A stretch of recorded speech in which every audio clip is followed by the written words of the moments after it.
अपने हाथों लिखती थी निशु देशवाल ने अपना अंत। पहले ही जानता था जो काम वो कर रहा है उसमें कितना खतरा है। निशु ने कह दी थी ट्रैक्टर पर ही होगा उसका अंत। निशु देशवाल के चाहने वाले की आंखों से आंसू नहीं सूख रहे। निशु देशवाल की शादी को अभी 1.5 साल ही हुआ था। घर वालों ने निशु की शादी 21 को उम्र में ही कर दी। अभी 6 महीने का बेटा भी हो चुका था। निशु अपनी जिम्मेदारी को भी बखूबी समझता था।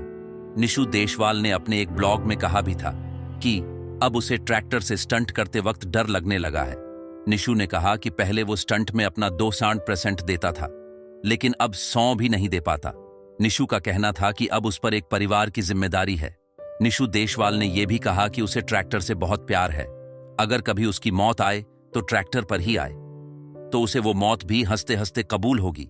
लेकिन निशु की मौत से उसके परिवार टूट गया है। निशु को पत्नी को कल से होश भी नहीं आया है। बेटे को आंखों में पिता के लिए इंतजार अब भी दिख रहा है, लेकिन उस मासूम को कौन समझाए कि अब उसके पापा लौट कर नहीं आने वाले। जिस ट्रैक्टर पर निशु देशवाल को खुद से भी ज्यादा भरोसा था, वही निशु के लिए मौत का कारण बना।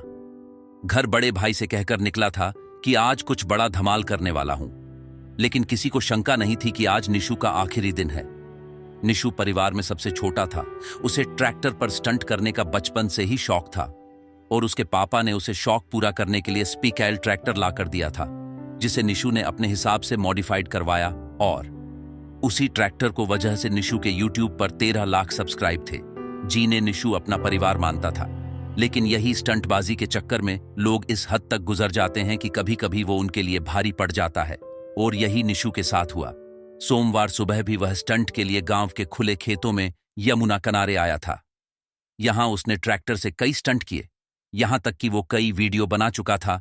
लेकिन आखिर में संदिग्ध परिस्थितियों में उसका बैलेंस बिगड़ गया और ट्रैक्टर उसके ऊपर गिर गया, जिससे उसकी मौत हो गई। वीडियो को ज्यादा से ज्यादा शेयर करें ताकि और भी इससे भी एक सबक ले सके।